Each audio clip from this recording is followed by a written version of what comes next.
cette pierre que j'ai dressée deviendra Bethel, deviendra la maison de Dieu. La maison de Dieu, ok. Dans le temple. Ok. Et c'est là où il y avait justement l'échelle. Vous voyez les anges monter et descendre, monter et descendre. Ok. Donc, Jésus dit, vous verrez au-dessus du Fils de l'homme les anges monter et descendre. Ok. Et maintenant, on nous dira que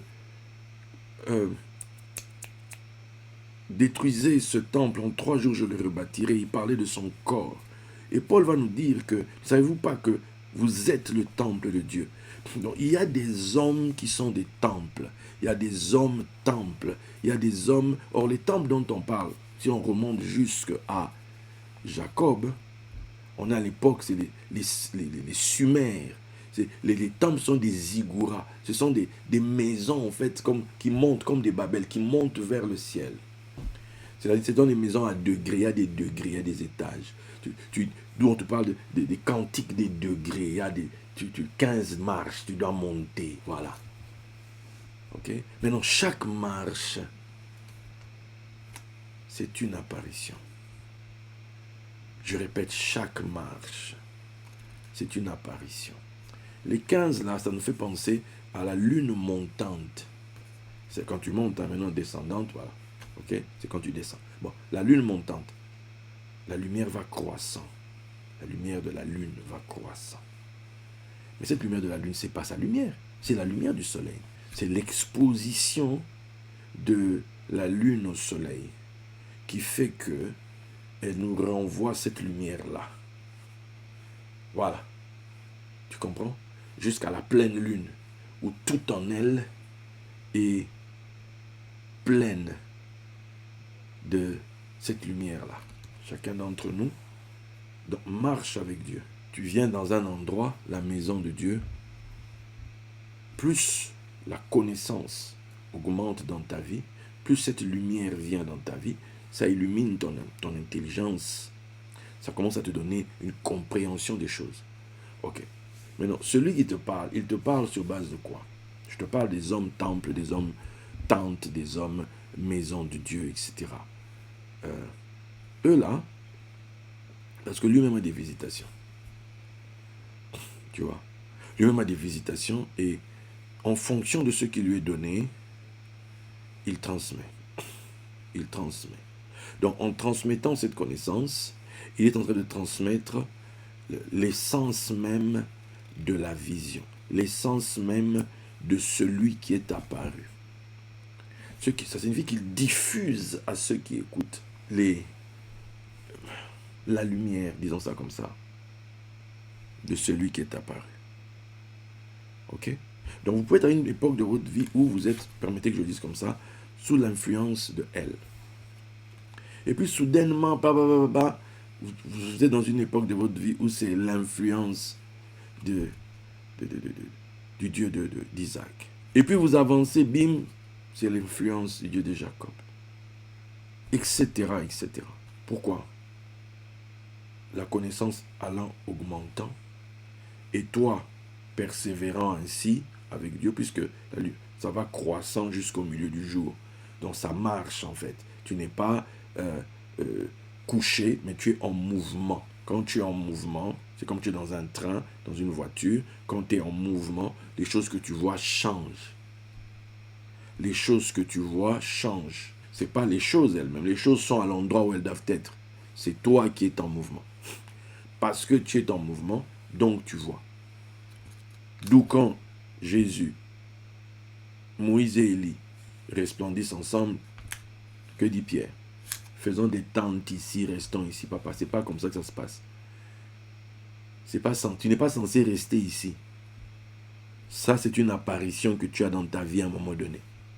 C'est une étape qui va te nourrir pour la prochaine saison de ta vie. Parce que tu vas être transformé de gloire en gloire, en la même image. Tu vois? Tu es censé, en cette période, tu es censé ressembler à quoi? Tu t'es posé déjà la question?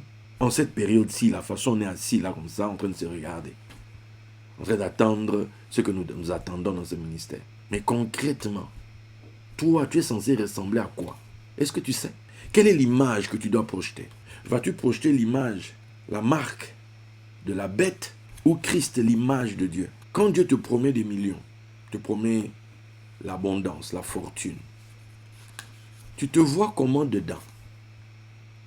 Est-ce que tu as ramené dedans tes images, tes idoles? C'est image dans idole là. Ok? Ou as-tu laissé celui qui a parlé imprimer en toi l'image qu'il veut que tu sois dedans? Est-ce que quelqu'un est en train de comprendre ce que je suis en train de dire? Parce que l'un des problèmes que nous avons humainement, c'est que nous avons notre temple, notre corps, notre être, notre caverne, notre être intérieur est rempli d'idoles, est rempli d'images qu'on a taillées ici et là, qu'on voudrait emmener, comme Rachel qui emmène les idoles de son père, veut partir avec chez Jacob. À cause de ça, elle est maudite. Elle a voulu emmener les images de chez son père, alors qu'il fallait qu'elle prenne les nouvelles images que son mari avait, les images que Jacob avait, ce que Jacob avait vu quand il a dit Dieu était ici, je ne le savais pas. Les images des anges qui montent et qui descendent. C'est ces choses-là qu'il fallait qu'elles se remplissent en fait avec ça. Mais tellement de gens viennent chez Dieu, mais ils emportent avec eux les idoles de leur père. Ils apportent avec eux les idoles du monde en fait. Dieu dit quelque chose qu'il va faire. Mais tenons-nous dans sa présence aussi pour qu'il puisse imprimer dans notre cœur l'image qu'on va incarner. Comment on sera là-dedans? On est censé être quoi? Comment est-ce que je vais vivre avec ça? Il ne faut pas penser que non. Oui, on a vu des gens, on connaît des gens, on s'intéresse un peu, on regarde sur Internet, voilà, on écoute ici et là, voilà. Mais non. Non. Non, non, non. Tu comprends? Non. Il y a une raison d'être à ça. Cette apparition t'établit, c'est-à-dire te donne une responsabilité. On demandera beaucoup à celui à qui on a beaucoup donné. Il ne faut pas penser qu'on t'a donné puis on te laisse partir. Non, tu vas venir rendre compte. Monsieur, voilà, toi on t'avait donné autant. Explique-nous que, voilà, est-ce que tu est-ce que, ah, et quoi? Comment? Voilà. Est-ce que quelqu'un est en train d'écouter ce que je suis en train de dire? Tu ne peux pas entrer dans le sanctuaire de Dieu avec tes sandales. Tu ne peux pas entrer avec ta logique, en fait. Parce que Dieu ne nous a pas consultés quand il est venu donner sa parole. Quand il est venu apparaître, il ne nous a pas consultés. Saoul cherchait le prophète pour régler ses problèmes. Il ne venait pas pour autre chose. Moi, quand je suis en train de marcher là à l'époque, jusqu'à un moment, je ne vais pas sérieux, c'est à cause de mes galères financières, je voulais que cette chose s'arrête. C'est tout ce que je voulais, que cette chose s'arrête. En fait, Dieu a arrêté ça sans même le faire par rapport à ce qu'il m'a dit. Il m'avait dit, je vais m'en occuper. Il s'en est occupé aussi. Il m'en a sorti. Mais en attendant, il a dit, cette chose-là, tu restes dessus parce que je vais le faire. Je me souviens un jour, on me dit dans l'esprit, ce que tu as demandé là, tu vas le recevoir. Mais n'oublie pas, il faut que tu fasses. J'ai dit, comme tu as dit, non, non, non. Lui là n'a pas fait. Donc ne fais pas comme lui. Vous comprenez? Posez-vous un peu la question. Il y a des gens qui deviennent riches sur la terre, ils n'ont pas entendu Dieu leur parler. Dieu ne leur est pas apparu pour dire, voilà, maintenant, je te rends millionnaire. Non. D'autres sont devenus millionnaires parce qu'ils ont, millionnaires, milliardaires, ils ont fait des pactes. Et là, ils ont fait des pactes, là, on leur a dit des choses. Il y a des choses qu'on leur a interdites. Il y a des choses pour lesquelles, voilà. Là où on les a établis, on leur a donné des rôles à jouer. Maintenant, Dieu t'apparaît, il dit, je vais faire ça avec toi. En fait, pourquoi tu me dis ça? Pourquoi tu me le dis à moi? Non, je te suis apparu. Donc, je te dis en même temps. Le problème, c'est que quand il t'apparaît, ça t'établit.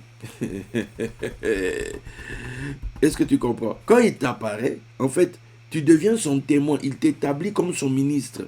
Il t'est apparu à toi. D'où la nécessité de comprendre l'apparition, de comprendre le nom, de comprendre ce que ça t'engage. Celui qui t'apparaît, en fait, c'est l'image. C'est comme le cachet de Dieu. L'apparition, c'est le cachet. qui vient se poser dans le temps. Maintenant, tu dois être transformé en cette image doit se répandre. Tu comprends? C'est cette image que tu as vue là. Ça va devenir toi dans le monde. D'où, c'est hyper important. Qui tu as vu là-bas? Il t'est apparu comment? Tout souvent, je demande aux gens, quand tu as vu, souvent quand les gens me disent, oh Daddy, je t'ai vu. Bon, ok, tu as vu l'esprit, avec mon visage, ok. Souvent, je demande, j'étais comment? Parce que je sais, c'est pas toutes les apparitions qui sont similaires. Même moi, j'ai plusieurs noms. Et oui, j'ai plusieurs noms.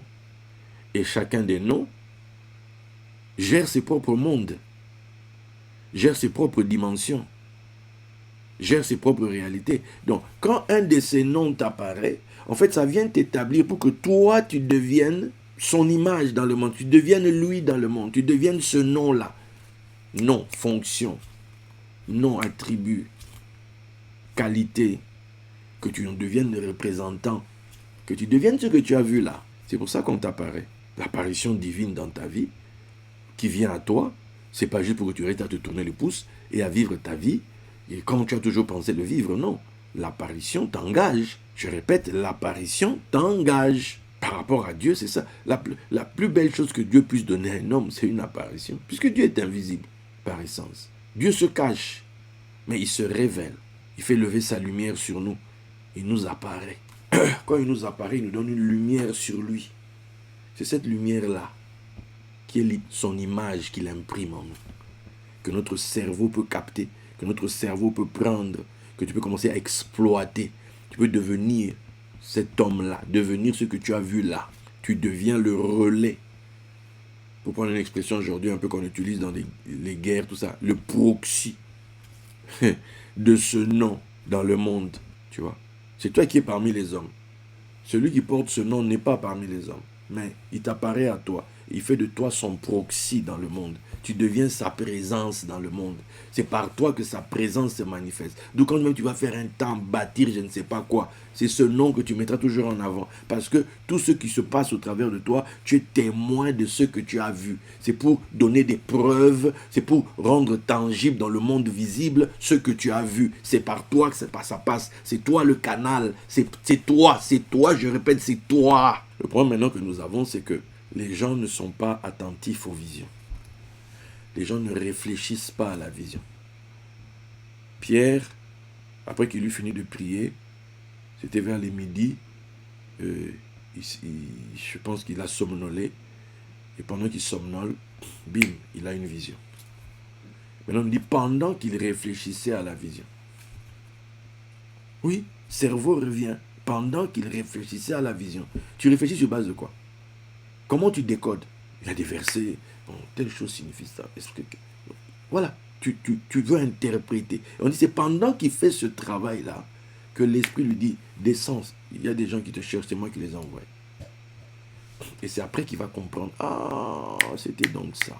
La vie spirituelle, c'est une vie faite de vision, faite d'apparition. Donc, la vision, ouverture, voilà, et tu vois, quelque chose vient à toi, se présenter à toi. C'est ça qui détermine la prochaine saison de ta vie. Et c'est ça qui détermine tes pas. C'est ça qui détermine ce que tu fais. Et ce que tu vois là, tu es censé en être l'image. Maintenant, le problème, c'est que beaucoup de gens ne comprennent pas. Regardez, Jésus vient se faire baptiser chez Jean-Baptiste. La Bible nous présente Jean-Baptiste. On dit Jean-Baptiste était vêtu d'un manteau de chameau.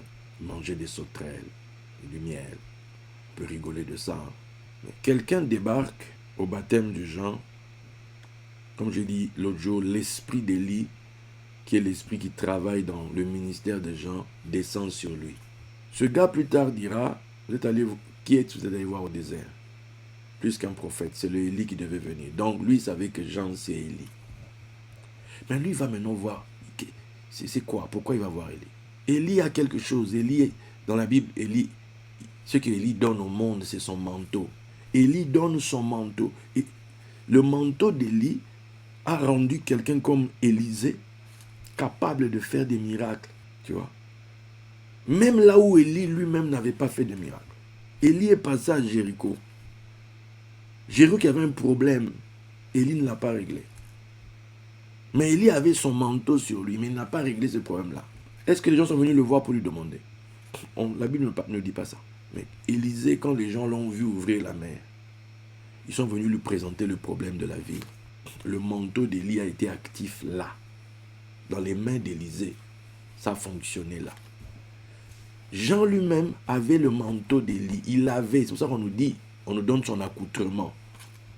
On nous dit qu'il est habillé de peau de chameau. Là. Parce que c'est comme ça qu'on présente aussi Élie, son habillement. C'est ce manteau-là, avec lequel il faisait des miracles, qu'il a laissé à Élisée. C'était son vêtement. Mais lui, il avait aussi, puisqu'on dit l'esprit et la puissance d'Élie seront avec lui. Jean, c'est ça, l'esprit et la puissance d'Élie. Mais lui-même ne fait pas de miracles. C'est comme Élie à Jéricho, il ne fait pas de miracles. Jean ne fait que parler. Et puis, la foule vient. Mais il a le manteau, il est là le manteau. Mais chez lui, le manteau est au chômage. Le manteau ne travaille pas, comme les gens pourraient l'espérer, pourraient l'attendre. Le manteau est au chômage chez Jean. Mais le même manteau, puisque quand maintenant Jésus est éprouvé, Jésus va maintenant dans le lieu enfermé. Il va dans le lieu enfermé, dans le lieu où il est soumis, dans le lieu où il est sujet, il se soumet aux épreuves. Il ne fuit pas. Il ne fuit pas le test. Il est donc enfermé jusqu'à ce qu'on le laisse partir. Parce que Satan se retire, on le laisse.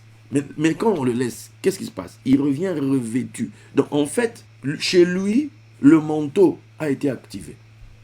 Le manteau qui chez Jean était, Jean suspendu là, qu'on n'utilisait pas trop, on l'utilisait à moindre, juste attire la foule, attire-moi la foule, je vais leur parler ici, et puis c'est bon, tu vois, on ne cherche pas midi à 14h, pour lui c'était ça. Le gars là doit venir, et puis voilà. Donc après il demandera, est-ce que c'est toi?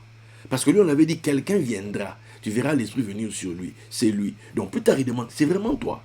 C'est tout son ministère, je dis, mais attends, est-ce que mon ministère va être remis en question à cause de ce gars? Mais c'est comment? Mais le gars en question est venu chez Jean. Il a récupéré le manteau. Le manteau, la puissance d'Élie a commencé à travailler dans le ministère de Jésus. D'où toutes les guérisons que vous voyez, les miracles. C'est-à-dire, c'est la puissance d'Élie en fait. C'est le manteau. Le fameux manteau de chameau là que portait Jean. C'est ça qui a été activé chez lui. Tu peux être avec un homme de Dieu. Tu n'as pas l'impression que Dieu fait grand chose avec lui. Mais ce gars a chez lui à la maison quelque chose qui attend quelqu'un. Il a chez lui quelque chose qui attend quelqu'un. Je suis en train de parler à quelqu'un. Peut-être que ce quelqu'un-là, c'est toi. Il y a chez moi des choses qui sont là. Maybe for you. Maybe not. Tu vois. Maintenant, comment est-ce que ces choses qui sont chez moi, qui apparemment dorment, qui apparemment sont au chômage, vont être passées chez toi? Ben, c'est comment tu gères l'épreuve. Comment tu es testé, comment tu es éprouvé. Tu vois. Élisée, s'il avait écouté qu'on lui a dit tu peux partir, eh Seigneur merci, Seigneur merci, Seigneur vraiment sincèrement, je ne pensais pas que cette histoire allait être comme ça, enfin je suis libre, enfin je peux me barrer. Il dit je ne pars pas, je reste ici. Lui-même il dit je ne pars pas, je suis avec toi, ton âme est vivante, l'Éternel est vivant et ton âme est la vie de ton âme, donc je suis ici. Ce n'est pas tout le monde que Dieu est la vie de leur âme. Je suis avec toi, je suis avec toi. C'est-à-dire que je ne bouge pas jusqu'à ce qu'il entend quelqu'un lui dire, demande ce que tu veux. Il dit, je veux la double portion de ton esprit. Si tu me vois, qu'a-t-il vu en fait? Il voit Élie être enlevé et puis il voit Élie lâcher le manteau. Élie lâcher le manteau. Élie a lâché le manteau. Ce manteau est entré dans la vie d'Élisée. Élisée a fait carrément le double des miracles que Élie a fait dans sa vie. Maintenant, on répertorie 13. Et maintenant, on dit, mais le 14e, c'est comment? Il a fait par-delà la mort. On est venu jeter quelqu'un dans sa tombe. Mais ce quelqu'un-là a touché ses ossements. Il est revenu à la vie. Tu comprends? Le manteau d'Élie. L'homme de Dieu est là assis. Peut-être qu'il n'a pas d'argent. Mais il a été appauvri. Pourquoi? Posez-vous la question. Il a été appauvri pour enrichir. Il a été appauvri pour enrichir, je répète. Il a été appauvri pour enrichir. Donc, le bâton de miracle qui enrichit les gens, c'est la pauvreté. Voilà, c'est dit.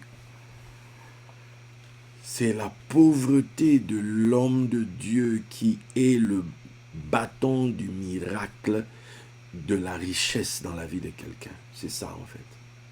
Donc si toi tu attends que je sois riche pour que toi tu sois riche, en fait tu perds du temps. Tu perds sérieusement du temps. En fait, parce que le bâton du miracle est hyper actif pendant que je suis pauvre pour enrichir. Est-ce que quelqu'un comprend ça? Il a été appauvri afin que par sa pauvreté, vous soyez enrichis. C'est sa pauvreté qui enrichit. Tu comprends? Donc, c'est pendant que la personne est pauvre qu'il faut avoir, comme on dit, le regard. Avoir, saisir en fait. Comprendre que mon miracle, il est là. C'est là mon miracle. Quelqu'un comprend? C'est là mon miracle.